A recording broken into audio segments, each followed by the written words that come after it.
Jangan sampai kita berpikir ketika kita baru patah hati, lantas dunia sudah berakhir. Masih ada Allah. Iya sih, tapi gimana dong hidup saya nggak bisa hidup tanpa dia. Ada Allah. Nanti setelah Allah tunjukin, baru kita bilang untung ya dulu diputusin. Mau gitu. Udah gitu kayak pamer gitu ke mantan nih biar dia nyesel. Wah, posting yang keren-keren, hasil editan, pencitraan.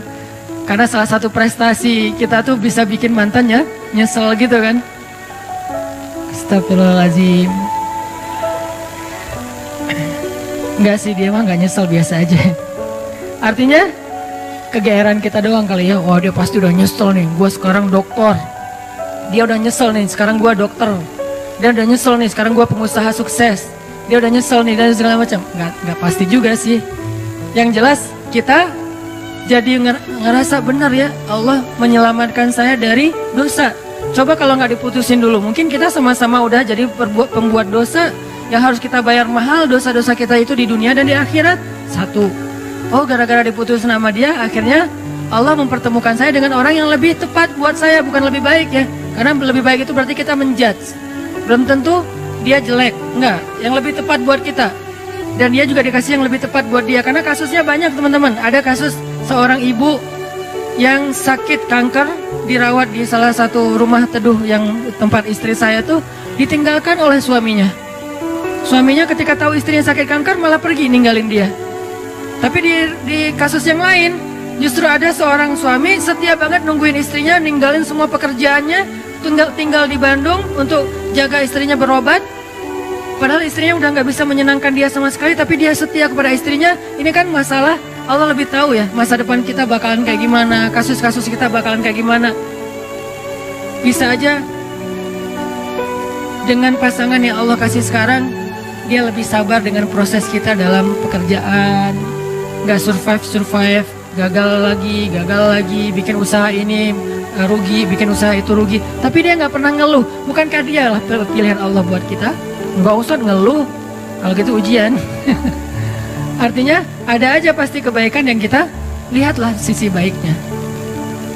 Dan itu bukti kalau Allah alam yajidka yatiman fa'awa. Nah sekarang coba alam yajidka yatiman fa'awa ini kita lihat dalam kasus Nabi. Goalsnya sama, goalsnya supaya kita percaya sama ma wadda'aka rabbuka wa ma qala, itu intinya ya. Nah dalam konteks sirah Rasulullah SAW, kalau kita mau memahami alam yajidka yatiman fa'awa dengan membaca sirah, itu keren banget. Allah tuh benar banget ngomong alam yajidka yatiman fa'awa. Rasulullah lahir dalam keadaan yatim, Allah lah yang memfa'awakan Nabi. Dengan cara apa? Pertama Allah masukkan rasa cinta ke dalam hati kakeknya, sehingga kakeknya menganggap Nabi sebagai cucu kesayangan di antara cucu-cucunya. Lalu Allah masukkan rasa cinta ke dalam hati ibundanya. Oh biasa Ustadz, banyak ibu yang gak sayang sama anaknya. Nah sekarang ibunya sayang banget sama anaknya. Aminah sayang banget kepada Muhammad SAW. Yang ketiga nih yang agak unik nih. Allah masukkan rasa cinta itu ke dalam hati ibu susunya. Halimah dari Bani Sa'di atau Sa'diyah namanya. Halimatus Sa'diyah. Kan ceritanya Halimah tuh mereka dari kabilah Sa'di itu, dari orang-orang pedalaman. Biasanya suka ada musim kerjanya, suka ada kerja musiman. Nah kerja musiman itu apa? Nyusui anak-anak orang terpandang di kota Mekah. Sehingga beberapa cewek dari Bani Sa'di itu pada musim menyusui, mereka datang, yang mereka udah bisa menyusui, mereka datang ke Mekah mencari anak-anak orang terhormat di Mekah untuk disusui. Tujuannya dua. Satu, mendapatkan bayaran dari profesi itu. Kedua, bisa mengikat hubungan kekeluargaan antara keluarga si perempuan ini dengan keluarga bayi tersebut yang ayahnya adalah kepala kaum. Itu tujuan menyusui pada masa itu. Dan kalau sudah diikat persaudaraannya jadi kayak koalisi gitu, jadi geng gitu kan. Kalau ada sesuatu yang terjadi kepada keluarga ini, nanti yang akan ngebelain mereka itu adalah kabilah yang mereka sudah punya hubungan tadi tuh, mu'akhad namanya, atau punya kayak perjanjian gitu. Nah Ketika perempuan-perempuan, cewek-cewek dari Bani Sa'di datang ke Mekah, di antara mereka ada Halimah, mereka kan nyebar tuh. Sesuai dengan rekomendasi dari temennya, yang kenal dari sebelumnya, punya link apa segala macam. Datang ke rumah-rumah orang-orang terpandang di Mekah, terus cewek-cewek itu pada satu persatu mendapatkan bayi untuk disusui. Ada yang dapat bayi dari anak orang kaya, ada yang dapat bayi dari anak pemuka kaum, ada yang dapat bayi dari seorang anak yang dermawan, apa ada segala macam, banyak lah, pokoknya banyak keuntungan. Kecuali Halimah. Ketika yang lain udah dapat bayi-bayi keren, kamu dapat siapa? Saya dapat anak kepala suku itu. Wah, beruntung sekali kamu. Berarti keluarga kamu sekarang punya ikatan dengan suku yang paling kuat. Kan keren ya. Pertama bangga, kedua nggak ada yang berani dengan keluarga ini karena dia punya link kepada kabilah yang kuat. Kayak gitu berlaku dulu tuh. Terus kayak apa istilahnya ya? Zimmah. Nah, saya baru ingat. Zimmah. Jadi punya jaminan dari keluarga itu. Jadi nggak ada yang berani. Terus kalau kamu dapat siapa? Saya dapat anaknya Fulan. Wah, anak orang kaya dong, dibayar gede dong. Alhamdulillah kalau bahasa sekarang, untung. Tapi giliran Halimah ditanya, kamu dapat siapa? Muhammad. Muhammad siapa? Ayahnya udah wafat. Hah, kamu ngambil anak yatim? Terus yang bayar siapa? Nggak ada. Hah, kasihan banget sih kamu, gitu kan ya kalau bahasa kita ya. Halimah di antara ibu-ibu susu yang lain seolah-olah kesannya dapat yang paling tidak menguntungkan. Tapi ternyata kebalikannya. Kenapa Halimah kok memilih Muhammad di antara banyak anak bayi yang ada di Mekah? Karena begitu ngelihat Muhammad, Halimah langsung jatuh hati. Itu namanya fa'awa. Allah yang menjadikan Halimah jatuh hati kepada Rasulullah. Langsung jatuh hati. Akhirnya Halimah nggak peduli anak ini yatim atau enggak, nggak peduli dibayar apa enggak, nggak peduli keluarganya kuat, kabilahnya atau enggak. Yang jelas saya sayang banget sama anak ini. Itu yang Allah lakukan dengan Halimah. Dipeluk oleh Halimah, bahkan Halimah memperlakukan Nabi Muhammad kecil lebih baik daripada ibu-ibu susu lain memperlakukan bayi mereka karena dibayar, karena profesional. Kalau ini bukan profesional, ini cinta. Lebih dalam daripada sekedar profesi. Dan kayak gitulah cara Allah melindungi Rasulullah. Seandainya Rasulullah punya harta waktu itu, seandainya ayah Rasulullah masih hidup waktu itu, maka Rasulullah mungkin akan dititipkan kepada ibu susu profesional. Tidak sekeren Halimah. Tapi berhubung dia nggak punya harta, berhubung dia ayahnya udah meninggal, berhubung kakeknya itu nggak bisa membayar ibu susuan, akhirnya yang muncul, yang menyusui Muhammad kecil, justru seorang perempuan paling baik di antara semua ibu-ibu susu yang ada waktu itu. Yang paling ikhlas, yang paling tulus, yang kasih sayangnya paling besar, yang paling sayang kepada Rasulullah karena nggak ada motif yang lain. Ini cara Allah tuh keren banget ya. Kalau cara kita, nih gimana nih? Kasihan anak kita nggak ada uang, kasihan anak kita nggak ada kabilahnya nggak kuat, kasihan. Itu kan cuma logika kita. Ini namanya ilmiah. Tapi ada robbaniyah, ada logika ilmiah, ada logika robbaniyah. Kalau logika robbaniyah apa? Alam yajidka yatiman fa'awa. Itulah yang kita berlakukan dalam hidup kita kadang teman-teman. Kadang-kadang kita kan pakainya logika ilmiah ya. Gimana nanti kalau sakit nggak ada jaminan? Gimana nanti kalau udah lulus tapi nggak ada jaminan? Gimana nanti kalau ayahnya meninggal terus nggak ada warisan? Gimana? Ikhtiar mah ikhtiar aja. Cuman iman nggak boleh ngikutin ikhtiar, dia terpautnya ke langit. Ikhtiar itu di bumi. Udah aja yakin sama Allah. Alam yajidka yatiman fa'awa. Saya anak tukang pangkas tapi kuliah di Mesir. Saya anak seorang ibu yang cuma ibu rumah tangga, punya warung kecil di depan rumah tapi nggak pernah untung, soalnya dimakan sama anaknya semua tuh, semua dagangan. Jual apa? Mak boleh ambil. Jadi kerjaan kita tuh makanin warung mak. Jadi nggak pernah untung. Yang ada rugi. Kok bisa kuliah di Mesir? Bukankah alam yajidka yatiman fa'awa? Allah punya banyak cara. Bisa aja Allah kasih caranya dengan saya ada sedikit prestasi dalam bidang tarik suara gitu. Musabakoh maksudnya. Bidang musabakoh kayak alhamdulillah pas tampil bukan karena saya ngajinya bagus, kebenaran musabik itu mutasabik. Peserta yang lain asal tampil serak wae. Yang ini serak, ini salah baca. Ya udah alhamdulillah menang ya. Bukan karena bacanya keren, karena yang lain lagi nggak fit. Walaupun didoain juga sih, ya Allah serak dong please. Pas ngaji, Jadi agak-agak kurang ikhlas juga namanya musabaqah anak-anak ya, kayak atlet gitu karena semangat ya semangat, jatuh dong jatuh, wah jatuh gitu. Jadi artinya kayak tadi lah tanding Pevi ya, Pevi Sanggu tadi teh nonton sama teman-teman. Begitu yang Jepang kan pas Sanggu yang street itu, yang pas Jepangnya main, yang keempat kan bagus semua tuh. Landingnya bagus, sempurna, skornya 8,7, tinggi-tinggi gitu. Pas yang kelima, oh ya Allah jatuh beneran. Wah akhirnya kita kayak bahagia gitu kan, lawannya jatuh gitu kan, berarti Sanggu bisa naik nih. Sanggu juga jatuh. Jadi kita doa, orang Jepang juga doa. Tapi sama-sama karena mungkin bukan masalah ibadah, ya Allah yang menentukan yang terbaik. Tapi ala kulihal, overall sih keren, pride. Barakallah buat Sanggu dan Pevi streaming, mudah-mudahan tetap semangat. Oke, balik lagi intermezzo. Teman-teman, jadi Allah memilihkan untuk seorang Muhammad kecil, ibu susuan terbaik, justru dengan cara apa? Gak punya modal, gak punya pengaruh, akhirnya dapatlah gak punya ayah, malah dapat ibu susuan terbaik. Kalau masih ada ayahnya, kalau ada modalnya, kalau punya pengaruh, pasti yang dapat itu ibu susuan yang ada maunya. Ini cara Allah teman-teman. Alam yajidka yatiman fa'awa. Selesaikah di situ? Belum. Selesai era susuan, bahkan Allah memilih untuk Nabi itu tempat beliau tumbuh dan belajar bahasa adalah tempat kabilah yang paling baik.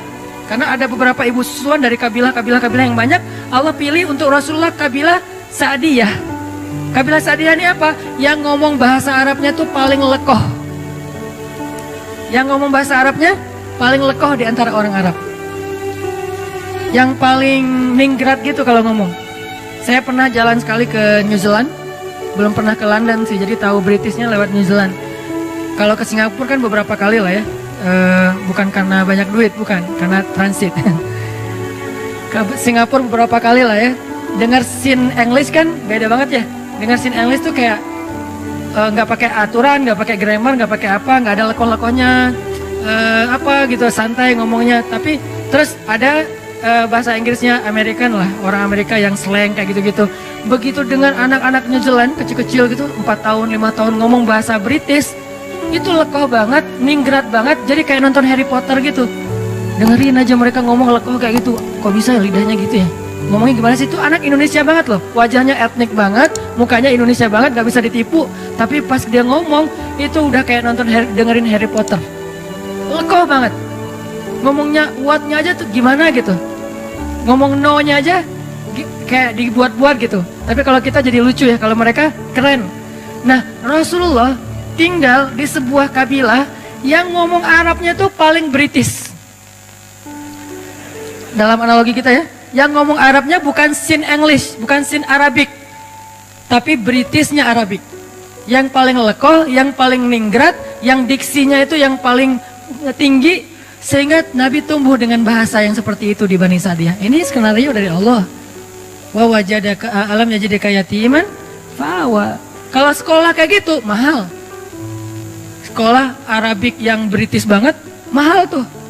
Dan yang sanggup sekolah kayak gitu hanya orang-orang kaya. Rasulullah, Allah punya cara sendiri. Allah tuh luar biasa, luar biasa. Gak ada duit, gak masalah kata Allah. Nanti aku undang aja hambaku yang paling tulus, yang dia bisa ngajarin hambaku ini bahasa Arab yang paling British. Arab yang paling British, ini jangan di-cut ya, jadi salah paham. Arab British apa maksudnya Ustadz? Maksudnya elegan gitu. Maksudnya elegan, lekoh, ningrat, diksinya keren. Nah setelah Nabi lekoh bahasa Arabnya, era pendidikan bahasanya udah selesai. Kan yang paling bagus bahasa itu dari kecil ya. Karena anak kecil cepat menyerap bahasa. Baru nanti dia kayak anak saya orang Aceh, istri orang Jawa, tinggal di Bandung. Tapi kalau ngomong bahasa di rumah dia yang paling nyunda.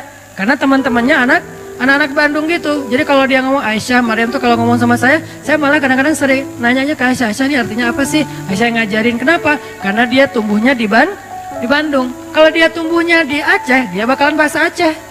Kalau dia tumbuhnya di Surabaya, dia bakalan bahasa Surabaya. Nah, masing-masing dikasih lingkungannya. Nah, Rasul tumbuhnya di Bani Sa'di, bahasanya paling bagus. Udah selesai? Belum. Nanti ada era lagi kedua setelah masanya Abdul Muthalib, Aminah, Halimah, nanti ada era kedua. Awalnya dinaungi atau dipelihara oleh pamannya Abu Thalib. Ini era periode kedua. Dan ini juga luar biasa. Abu Thalib punya banyak anak, tapi yang paling disayang justru ponakannya. Punya banyak anak, tapi yang paling disayang justru ponakannya. Kemana-mana pergi pasti yang dibonceng ponakannya.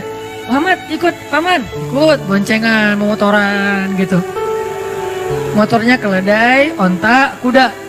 Memotoran aja keliling Mekah, ke Suriah dulu namanya Damaskus, kemudian ke Yaman. Yang dibawa motoran sama Abu Thalib touring kemana-mana itu siapa? Ponakannya, bukan anaknya justru. Kenapa bisa kayak gitu? Allah masukkan cinta ke dalam hati Abu Thalib sehingga diantara semua keluarganya yang paling disayang justru bukan anaknya tapi ponakannya. Allah yang bikin kayak gitu. Sehingga karena sayangnya Abu Thalib kepada Rasulullah kecil, Muhammad kecil, akhirnya Abu Thalib tuh mikirin banget pendidikan Muhammad kecil. Mikirin banget. Gimana ya cara anak ini jadi seorang pemimpin? Anak-anak yang lain gak gitu-gitu amat. Tapi yang ini difikirin sama kayak seorang ayah mikirin nanti dia SD-nya di mana yang bagus ya? Browsing, banding-bandingin, komparasi yang satu dengan yang lain, harga, kurikulum segala macam kan ya? Nanti SMP-nya di mana ya? Nanti dia belajar ini di mana ya? Nanti dia belajar itu di mana ya? Sama kayak sekarang saya mikir anak saya nanti kalau yang dia laki-laki dia harus bisa satu. Buat saya pribadi ini subjektif banget ya.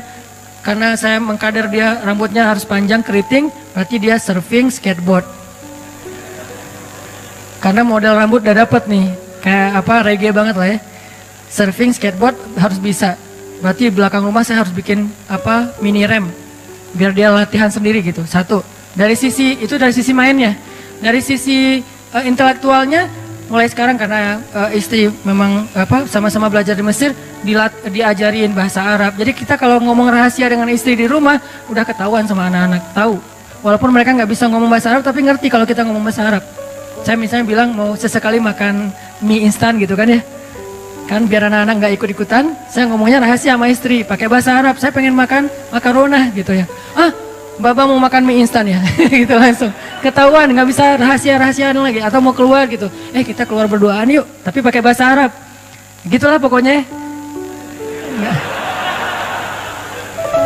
Jadi kita keluar berduaan yuk, nggak usah bawa anak-anak, pasti ketahuan, kita mau ditinggal kata mereka. Jadi karena udah dilatih di rumah dari sisi intelektualitasnya, bahasanya nggak harus lancar ngomong tapi ngerti secara listening. Terus Al-Qur'annya, pokoknya bagian saya mah main aja, bagian yang tadi pendidikan, apa segala macam, istri aja lah. Ngafal Quran, ngafal hadis, bahasa Arab, yaudah sama Umi aja deh. Sama Baba apa? Yuk kita jalan yuk kita main yuk. Bagian seru-seruan gitu. Supaya dia nanti, kalau saya cita-citanya, anak saya tuh, kalau laki-laki, tampilan reggae, tapi instalasi di dalamnya tuh, softwarenya Mekah. Jadi anak main tapi hafal Quran, pengennya mah ya, namanya juga orang tua kan ya. Nah Abu Thalib mikir banget buat Muhammad kecil. Gimana anak ini jadi seorang leader, gimana anak ini jadi seorang yang luar biasa, pemimpin umat, itu difikirin sama Abu Thalib. Kenapa kok bisa gitu-gitu amat? Allah titipin Muhammad kepada Abu Thalib. Alam yajidika yatiman fa'awa. Allah yang titipin. Kalau Allah titipin itu udah keren banget, udah pasti. Sehingga di sebelah Ka'bah itu teman-teman, sebelah Ka'bah itu ada sebuah spot, sebuah tempat kongres para ketua kabilah, pemimpin kabilah di Mekah, namanya Darun Nadwah. Itu di sebelah Ka'bah. Kalau sekarang mungkin jadi kayak makam Ibrahim gitu kan, kalau yang pernah umroh daerah-daerah situ. Jadi sebelah Ka'bah ada tempat orang-orang kepala suku Mekah itu sering bikin kongres. Bikin meeting, bikin apa, ngomongin tentang kota Mekah, ngomongin tentang perdagangan, ngomongin tentang politik, ngomongin tentang perang dan seterusnya. Semuanya di situ. Namanya Darun Nadwah. Nah, biasanya setiap ketua kabilah kalau pergi ke Darun Nadwah itu, mereka bawa anak kesayangannya yang laki-laki sebagai kaderisasi. Jadi pendidikan pada masa itu tuh bukan sekolah formal, ikut ayahnya. Itu pendidikan pada masa itu. Bukan sekolah formal tapi ikut ayahnya. Sehingga biasanya anak laki-laki nggak akan jauh-jauh dari ayahnya, anak perempuan nggak jauh-jauh dari ibunya. Sehingga Nabi SAW ternyata selalu dipilih oleh Abu Thalib di antara anak-anaknya untuk ikut Abu Thalib ke Darun Nadwah. Yang lain milih anak laki-lakinya, Abu Thalib milih ponakannya. Coba, ngapain dipilih ikut dalam Darun Nadwah? Nanti di Darun Nadwah dia duduk di sebelah Abu Thalib. Duduk di sebelah Abu Thalib, dengerin gimana cara komunikasi dalam sebuah musyawarah, meeting, kongres, gimana cara meyakinkan orang kepada pendapat kita, gimana cara komunikasi yang santun, gimana cara debat yang baik, gimana cara ngatur pemerintahan, gimana tentang politik, gimana tentang jihad, gimana membangun koalisi, gimana, itu Muhammad semuanya dengerin di sebelah Abu Thalib. Kebenaran Abu Thalib yang paling bijak di antara ketua kabilah. Jadi dia kayak belajar langsung ke legend-legendnya gitu. Belajar langsung ke legend-legendnya. Di situ nanti ada Abu Jahal, walaupun belum musuhan ya. Abu Jahal masih dikenal Abu Al-Hakam. Jadi kalau ngeluarin kata-kata itu syair semua. Nabi jadi ngedengar, oh gitu ngomong yang diksinya bagus. Oh gini ngomongnya yang punya wawasan. Oh gini ngomongnya yang menyampaikan teori, analogi segala macam. Muhammad belajar kayak itu. Sehingga ketika Muhammad pulang ke rumah, anak-anaknya Abu Thalib mengupdate berita tentang politik Mekah lewat Rasulullah. Muhammad tadi ngomong apa di sana? Gitu coba. Padahal ayahnya sendiri kepala suku, tapi ayahnya memilih Muhammad kecil. Alam yajidka yatiman fa'awa. Allah itu udah sebaik-baik pembuat rencana lah pokoknya.